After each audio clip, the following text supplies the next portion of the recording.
नमस्कार दोस्तों, जय हिंद, जय भारत। आप सभी का हार्दिक अभिनंदन और स्वागत है हमारे आज के इस विशेष प्रसारण में। मैं हूं आपका विश्वस्त साथी और आज हम चर्चा करेंगे उन गंभीर और अहम मुद्दों पर जो सीधे तौर पर देश के लाखों केंद्रीय कर्मचारियों और करोड़ों पेंशन भोगियों की जिंदगी को प्रभावित करते हैं। ये विश्लेषण इसलिए और भी प्रासंगिक हो जाता है क्योंकि इसमें वे सारी ताज़ा जानकारियां सम्मिलित हैं जिनकी प्रतीक्षा लंबे अरसे से की जा रही थी। यदि आप सरकारी नौकरी में हैं, पेंशन प्राप्त कर रहे हैं या आपके परिवार का कोई सदस्य इस दायरे में आता है तो ये रिपोर्ट विशेष रूप से आपके लिए है। सबसे पहले बात करते हैं उस सबसे चर्चित और उत्सुकता भरे विषय की, महंगाई भत्ता, डियरनेस अलाउंस और महंगाई राहत, डियरनेस रिलीफ में हुई बढ़ोतरी का ऐलान। परंपरागत रूप से हर साल जनवरी में जिस डीए में वृद्धि होती है उसकी घोषणा मार्च माह तक कर दी जाती है, लेकिन इस बार का गणित कुछ अलग लग रहा है। अप्रैल का आधा महीना बीत चुका है, फिर भी केंद्र सरकार की ओर से कोई औपचारिक बयान नहीं आया है। इस अनिश्चितता ने कर्मचारी और पेंशनधारी संगठनों में बेचैनी बढ़ा दी है। हर वर्ग के मन में यही सवाल कौंध रहा है कि इस बार आखिर देरी क्यों? क्या सरकार कोई बड़ा दांव खेलने की तैयारी कर रही है या फिर कोई तकनीकी कारण है?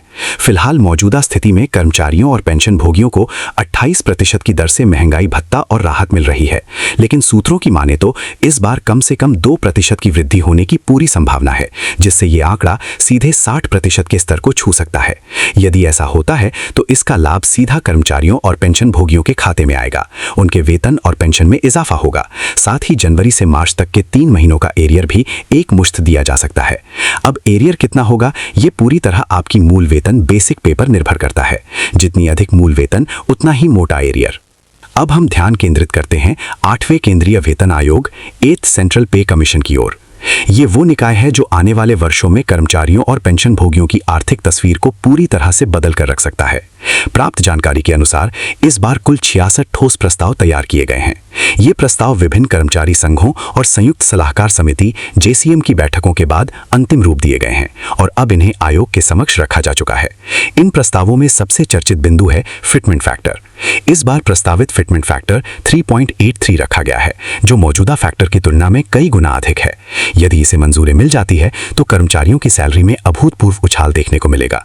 उदाहरण के तौर पर अभी जो न्यूनतम मासिक वेतन 18,000 रुपए है वो सीधा बढ़कर लगभग 79,000 रुपए प्रति माह तक पहुंच सकता है। कल्पना कीजिए ये कितना बड़ा परिवर्तन होगा। वहीं अधिकतम वेतन सीमा भी बढ़कर लगभग 1.5 लाख रुपए प्रति माह तक जा सकती है। ये केवल संख्याओं का खेल नहीं है, बल्कि ये करोड़ों परिवारों के जीवन स्तर में सुधार का मार्ग प्रशस्त करेगा। इसके अलावा एक और मांग जो सुर्खियां बटोर रही है वो है हर साल 6% की वार्षिक वेतन वृद्धि, एनुअल इंक्रीमेंट। यदि ये लागू होती है तो कर्मचारियों का वेतन हर साल निरंतर बढ़ता रहेगा, जिससे बढ़ती महंगाई से लड़ना आसान हो जाएगा। अब बात करते हैं सामाजिक सुरक्षा और पारिवारिक इकाई की। इस बार परिवार को 5 सदस्यों की इकाई मानने का प्रस्ताव रखा गया है, जिसमें माता पिता को भी शामिल किया जाएगा। साथ ही लिंग समानता को ध्यान में रखते हुए पुरुष और महिला कर्मचारियों को समान अधिकार देने की मांग भी प्रमुखता से उठाई गई है। प्रमोशन सिस्टम में भी क्रांतिकारी बदलाव की बात कही गई है। प्रस्ताव के अनुसार 30 वर्षों की सेवा अवधि में प्रत्येक कर्मचारी को कम से कम 5 प्रमोशन मिलने चाहिए और हर प्रमोशन के साथ 2 वेतन वृद्धियां यानी 2 इंक्रीमेंट्स दी जानी चाहिए। इससे न सिर्फ कर्मचारियों का मनोबल बढ़ेगा बल्कि उनकी करियर ग्रोथ को भी गति मिलेगी। स्वास्थ्य सुविधाओं की बात करें तो सभी कर्मचारियों और पेंशन भोगियों के लिए कैशलेस उपचार की सुविधा को अनिवार्य बनाने की मांग की गई है। साथ ही हर जिले में CGHS यानी सेंट्रल गवर्नमेंट हेल्थ स्कीम जैसी सुविधाएं उपलब्ध कराने की बात कही गई है। वर्तमान में मिलने वाला फिक्स्ड मेडिकल अलाउंस यानी FMA जो मात्र 1,000 रुपए प्रति माह है, उसे बढ़ाकर 5,000 रुपए प्रति माह करने का भी प्रस्ताव है। शिक्षा क्षेत्र में भी कई अहम प्रस्ताव शामिल हैं। बच्चों के लिए शिक्षा भत्ता यानी एजुकेशन अलाउंस को बढ़ाकर 1,000 रुपए प्रति माह करने और हॉस्टल सब्सिडी को 3,500 रुपए प्रति माह करने की बात कही गई है। इससे कर्मचारियों पर बच्चों की पढ़ाई का आर्थिक बोझ काफी हद तक कम होगा। पेंशन सिस्टम को लेकर सबसे बड़ी मांग यह है कि पेंशन को अंतिम वेतन का 50% से बढ़ाकर 70% किया जाए। पारिवारिक पेंशन यानी फैमिली पेंशन को अंतिम वेतन का 50% रखने और हर 5 साल पर पेंशन का पुनरीक्षण यानी रिवीजन करने का प्रस्ताव भी रखा गया है। LTC यानी लीव ट्रैवल कंसेशन के दायरे का विस्तार करते हुए साल में 1 बार होम टाउन और 2 बार ऑल इंडिया LTC के साथ साथ विदेश यात्रा को भी इसमें शामिल करने की मांग की गई है।